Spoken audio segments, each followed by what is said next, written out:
Bonjour. Bonjour.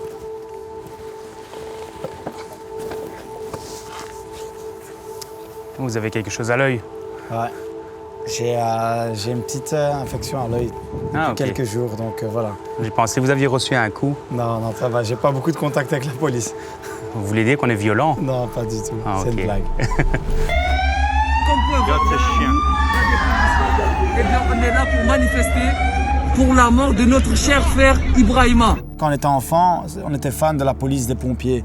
Et puis avec le temps, la première confrontation avec la police, là on se dit, voilà, ok, c'est ça la police, c'est des insultes, c'est du racisme, c'est du manque de respect. C'est pas l'image qu'on doit avoir de la police. Mais malheureusement, c'est l'image qu'ont la majorité des jeunes bruxellois. À vous l'honneur. Ce qu'on ne comprend pas toujours, c'est la vision des jeunes de la police. Donc je peux comprendre qu'il y a beaucoup de jeunes qui voient une agression directe au niveau de la police, que ce soit au niveau des contrôles. Mais il faut bien savoir que tout ça, c'est notre job. Et si on vient contrôler, c'est qu'on nous a demandé d'aller contrôler. Donc, je m'appelle Bruno Debanne. Je suis premier inspecteur à la zone Midi depuis 22 ans. Avant, si on volait, on essayait de s'en courir. On était agressif pour prendre la fuite. Maintenant, on devient même agressif, même juste à la vue de la police qui arrive sur une place. Ben déjà là, il y a une agressivité qui se ressent. Je m'appelle Moine Ilias, j'ai 24 ans, je suis depuis un bon 6 mois président du Conseil de jeunesse flamande du VGC. Je représente un peu la voix de la jeunesse ici à Bruxelles. Je ne vais pas généraliser, mais la police n'est pas très bien vue. Donc quand la police arrive pour contrôler des jeunes, c'est pas qu'on se dit « Ah waouh, on va aller à... c'est chouette, on va passer un bon moment ».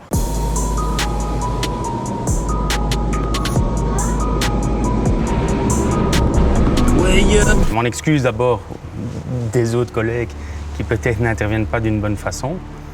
Mais en tout cas, la vision que moi j'ai, c'est vraiment quand moi je vais au contrôle, très souvent ça se passe bien, mais il suffit qu'un des jeunes, si on en contrôle 4-5, commence à dire « Ouais, sale flic, laisse-nous tranquille », nous, j'explique « Ben non, écoute, voilà, je prends juste ta carte d'identité, je t'identifie et voilà, c'est fini ». Mais ça prend toujours une ampleur qui est pour moi exagérée. À ce moment-là, nous, on appelle du renfort. Du coup, il y a plusieurs voitures de police qui arrivent, plusieurs jeunes qui viennent se rajouter. Et là, c'est la problématique qui commence, quoi. Pour le même prix, vous me contrôlez demain, ça se passe bien.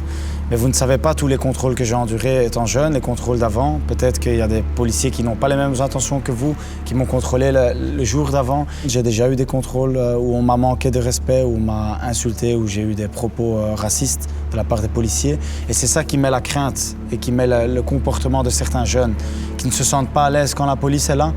Et donc qui réagissent aussi d'une manière pas très correcte. Mais pour le même prix, le jour d'avant, il s'est fait insulter de bougnoul ou de macaque. Et ça, vous n'êtes pas toujours au courant. Et... Mais la même chose dans le sens inverse. Ouais. Inch'Allah, tu tombes.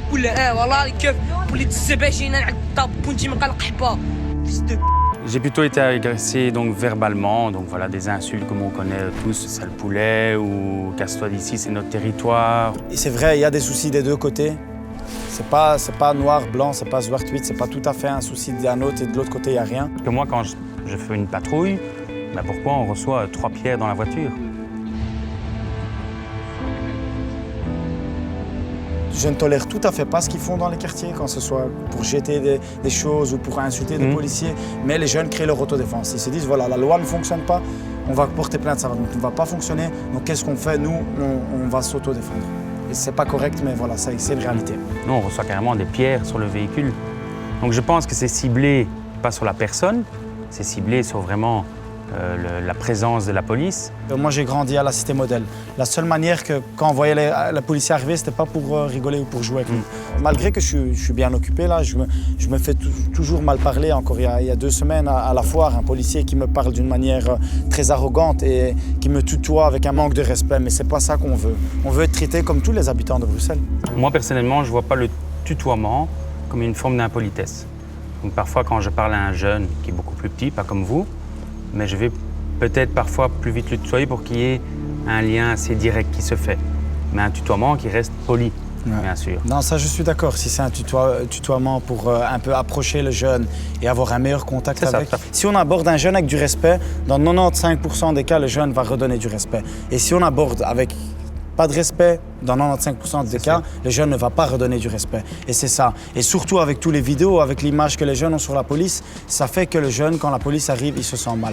Et il se sent pas à son aise. Et peut-être pour les policiers, c'est la même chose. C'est pour ça que je dis c'est les mêmes histoires des deux côtés. Ouais. Vous êtes combien? Vous êtes combien? Vous êtes combien? On peut filmer, on fait rien.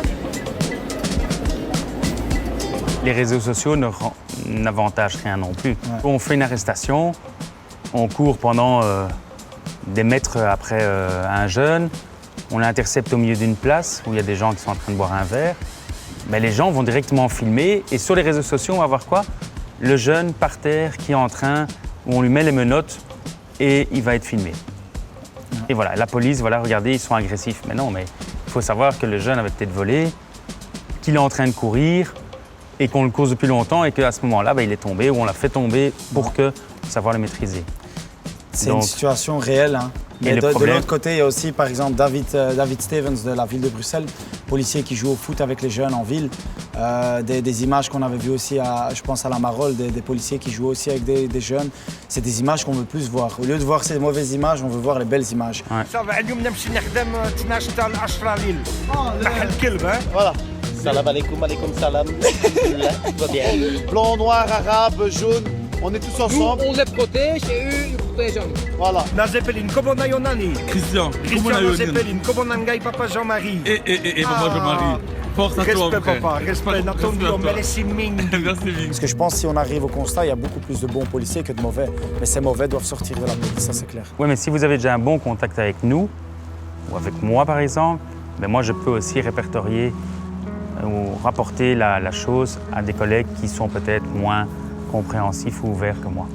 Tout à fait. La communication avec les jeunes fonctionne. Il faut connaître le quartier, il faut avoir une proximité avec les jeunes, il faut connaître les jeunes et il faut que les jeunes aient surtout une confiance en la police. Toute discussion avec policier est très enrichissante. Mais je pense qu'à partir d'un moment, il faut que la discussion cesse et qu'il faut vraiment des actions et du changement.